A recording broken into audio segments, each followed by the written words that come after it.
Jadi berdiri di sini saudara-saudara, jangan anggap ini pekerjaan yang enak. Yang mau jadi presiden, selamat.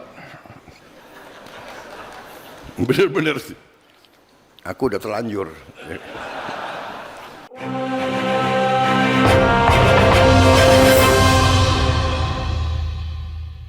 Halo Sobat Doder, ketemu lagi dengan saya Jarod SP di channel paling heboh di FNN. Hari Kamis 9 April 2006. Tapi kita sapa dulu Cak Dodo yang siap melaporkan tentang hasil rapat kerja pemerintah Kabinet Merah Putih yang dihadiri ratusan pejabat. Assalamualaikum Cak Dodo, salam FNF. Waalaikumsalam warahmatullahi wabarakatuh. Selamat pagi pemirsa FNF dan Cak Jarod, apa kabar? Dan seluruh masyarakat Indonesia semoga sehat selalu. Alhamdulillah, amin, Cak, amin. Ini saya senang, Cak, ketika Presiden Prabowo rapat kerja yang dihadiri ratusan pejabat, termasuk Wakil Presiden. Bagaimana Prabowo menyatakan jangan ego sektoral. Banyak pesan yang disampaikan. Salah satunya dia mengupas usulan-usulan pemakzulan. Silahkan Saud, kalau memang dimakzulkan, tapi syaratnya satu, lewat mekanisme yang ada. Itu yang jadi Ya, catatan kita ya. betul. Jadi banyak pesan yang disampaikan oleh Presiden Prabowo dan rapat konsolidasi seperti itu menurut saya memang bagus karena biar ketahuan pembantu-pembantu dia yang main mata atau yang berdiri di dua kaki. Karena bisa kita tarik benang merah dari apa yang disampaikan Presiden Prabowo itu sebetulnya menyinggung atau menyindir apa yang dilakukan oleh Wapres Gibran selama ini.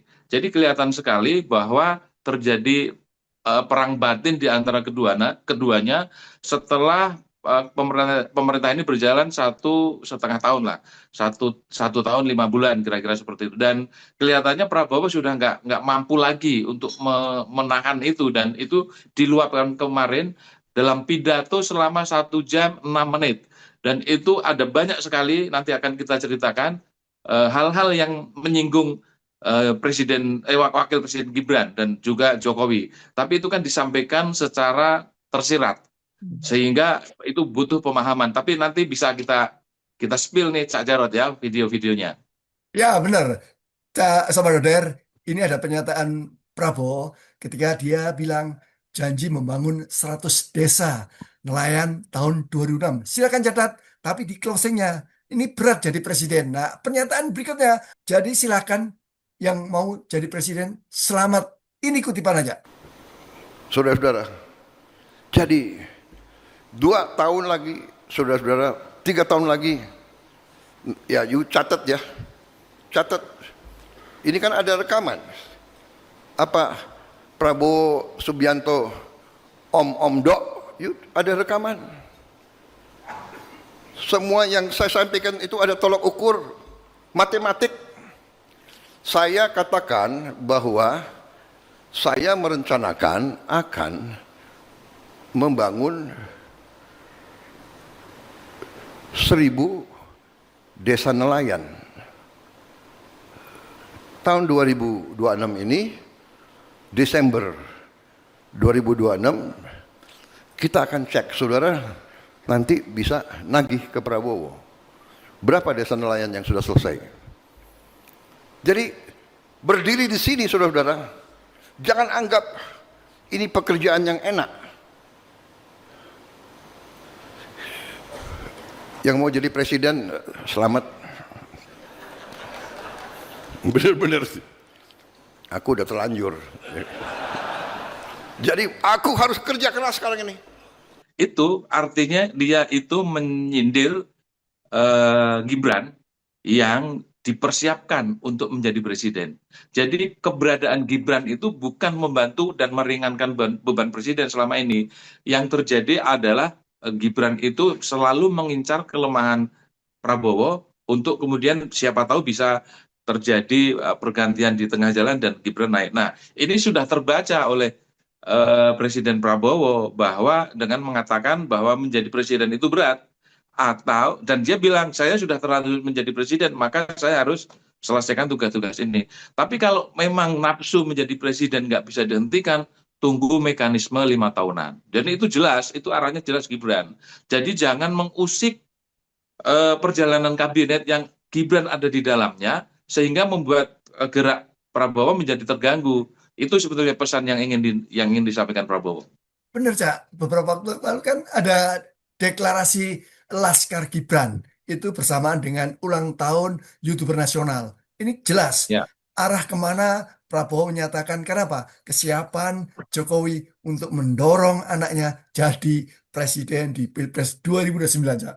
Itulah yang tadi saya katakan benang merah, bahwa ini tidak sekedar tuduhan subjektif atau emosional, tetapi kalau dikaitkan, dirangkaikan, seluruhnya itu mengerucut pada sepak terjang Wapres Gibran yang ingin mengambil hati masyarakat Indonesia, yang ingin ingin segera menjadi presiden cepat atau lambat atau 2029. Artinya dari sekarang dia sudah mempersiapkan. Sekarang apa fungsinya Laskar Gibran berdiri di 34 provinsi, dan itu diberitakan di media online dan juga di medsos, di jaringan mereka. Jaringan medsos mereka adalah jaringan YouTuber Nusantara, di mana setiap kali kegiatan Gibran atau Jokowi selalu diviralkan, selalu disebarluaskan melalui jaringan-jaringan media-media sosial yang ada, dan itu rata-rata viral.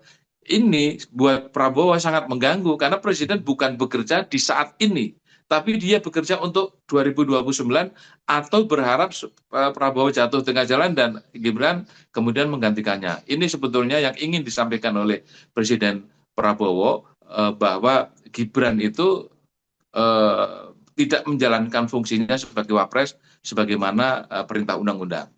Saudara, di Undang-Undang Dasar 45 Pasal 4 ayat 2 itu dijelaskan seperti apa tugas wakil presiden, membantu presiden dalam melaksanakan kegiatan pemerintahan sehari-hari dan mengambil keputusan penting. Dan ini dicatat oleh mantan wakil presiden Yusuf Kala ketika dia melaporkan tentang Rismon. Dia menyebutkan kepada masyarakat, harusnya wakil presiden adalah membantu presiden. Ini tak kutipan aja. Wakil presiden membantu presiden. Ikat. Tapi kalau tidak membantu berarti bukan wakil presiden. Jadi harus sepenuh hati bekerja membantu presiden. Jangan seperti sekarang. Apa sekarang wakil presiden membantu presidennya? Kan kurang. Akibatnya negara jatuh. Ini sinyal yang sangat kuat bahwa keberadaan Wapres Gibran itu bukan meringankan tugas Prabowo, tapi justru memberatkan. Yang ada di pikiran Gibran adalah bagaimana dia berkuasa. Dan betul, Wapres itu tidak sekedar menjadi ban serep, tapi juga sinergi ketika Presiden terlalu sibuk dengan kegiatan, mestinya wakil presiden bisa melakukan pekerjaan yang lain, bukan menjadi ban serep ketika presiden berhalangan. Bukan seperti itu. Konsepnya undang-undang tidak seperti itu. Jadi Wapres ya bekerja sama dengan presiden untuk menyelesaikan masalah-masalah yang terjadi di Indonesia. Sekarang kalau kita lihat ke belakang, pernah nggak mendengar Gibran itu komen soal perang Timur Tengah, komentar soal harga BBM, komentar soal mudik, komentar soal yang lain? Kan tidak ada.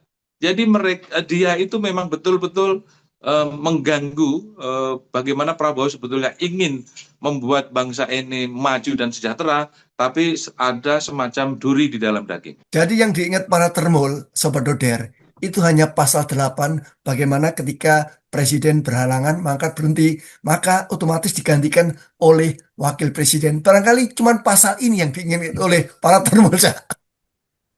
Sangat mungkin kalau ada pendapat semacam itu, karena memang faktanya 1,5 tahun ini ya tidak ada gebrakan, tindakan, atau gerakan yang dilakukan oleh Gibran untuk melaksanakan tugas sehari-hari.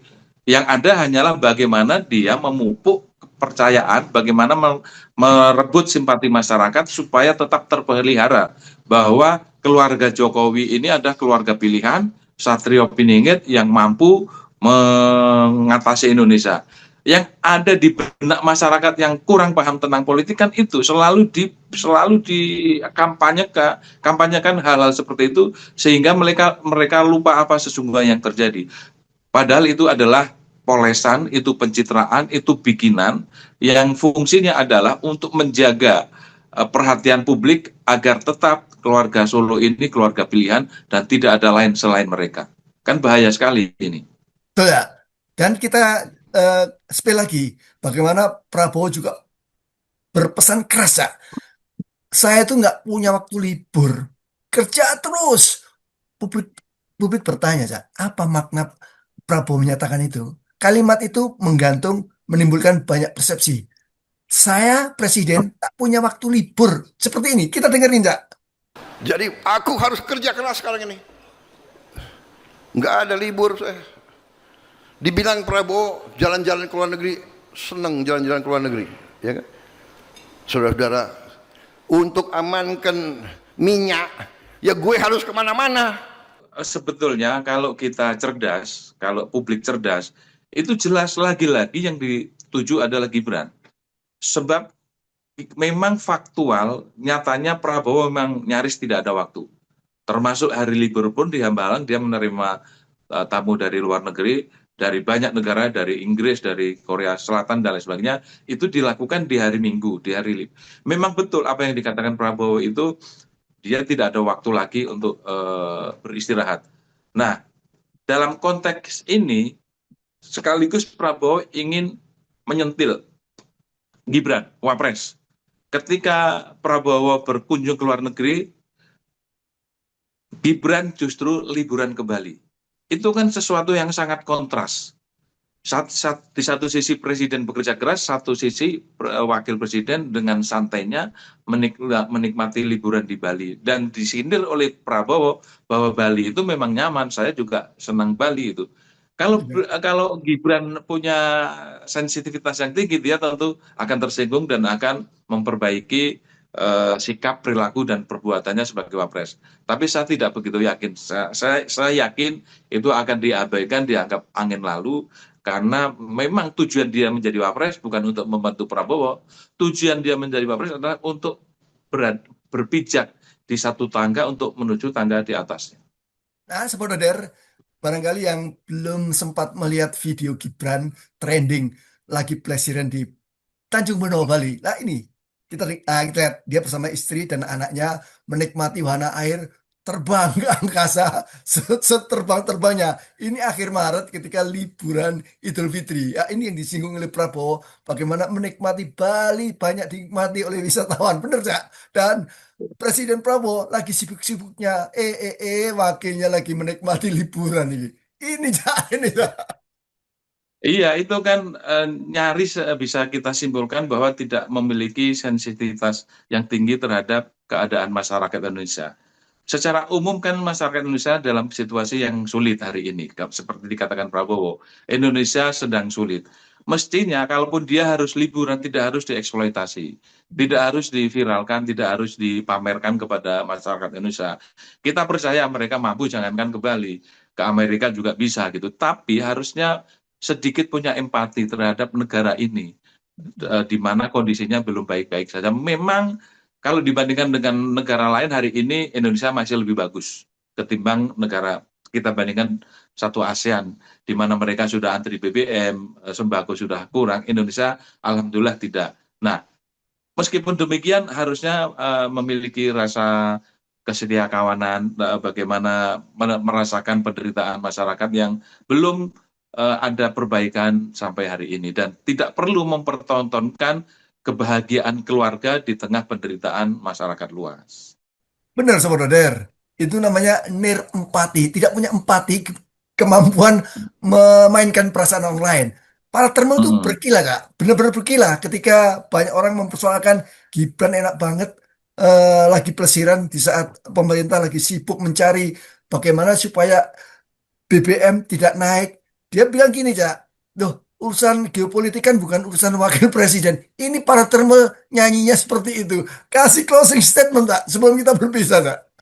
Ya, thermal itu memang selalu punya jawaban, selalu punya solusi, selalu bisa membangun narasi. Tapi bikin pegel kita kalau kita baca komen-komen thermal itu, karena mereka nggak punya tidak punya sesuatu yang dipertanggungjawabkan. Jadi ngomong apa saja buat mereka bebas. Itu yang membuat kita pegel. Jadi closing statement-nya adalah kalau mengutip bahasa ngapak, pokoknya Rika Presiden wis bener banget nih anu Rika anu.